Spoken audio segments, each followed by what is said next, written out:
Suwal na tayo mga paps. Uy, maligayang Paskasuwal. Dito tayo sa Suwal ngayon mga paps. Ito, ang gandang daan dito. MDRRMO Suwal.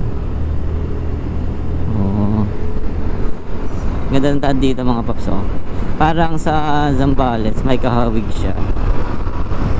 Sa tawag doon, ang kawag dito sa Zambales yung Pangulingan. Mas mahaba nga lang ata itong mga paps, pero tsaka mas maganda yung pagkakaspalto dito. Doon sa Pangulingan puro butas na mga paps eh. Doon sa Zambales Pangulingan palawig Zambales, hawig siya oh. Parang marilaki din eh no, pero mas hawig siya sa Pangulingan. Mas mahaba lang yung pataas niya dito mga paps.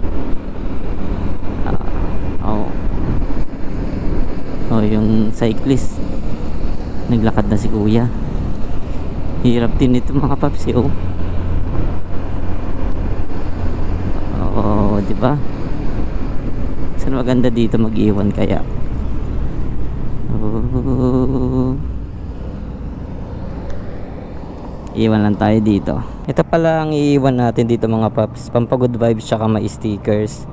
Daganan lang natin ng bato dito pala mga paps. Ayan oh, dadaganan ko lang ng bato. Yan mga paps, dinaganan ko lang ng bato dyan. Oh, may gumagapang na truck. Tanga talaga. Pangat. Dito yan sa Suwal mga paps. Ayan sa may Agila. Ayan may eagle dyan. Diyan natin iniwan. Dito lang tapat niya lang ito mga paps. Dinaganan lang natin ng bato. Yan. Hindi natatangay niya mga paps. Nakaipit na ng bato yan. So good luck sa lahat ng pupunta dito mga paps. Ingat lang din kapag pupuntahan ito. Dami din mga sasakyan na malalaki dito. Ayan, palis na rin tayo mga paps.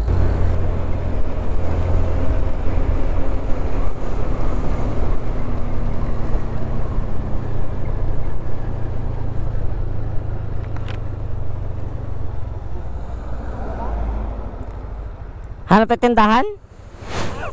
Hanap ng tindahan, ang init. Ayos. Ay, nakatambay yung cyclist doon. Hindi ko alam kung bahala siya. Basta sinimple, hindi ko lang kung may tinitignan-tignan lang ako sa bato. Ha? Bahala siya. Ha? Oo. Pero hindi niya nakita, hindi ko pinakita. Nakataligid. Sa tindahan niyo, nagme-merienda. Hanap tayong tindahan muna.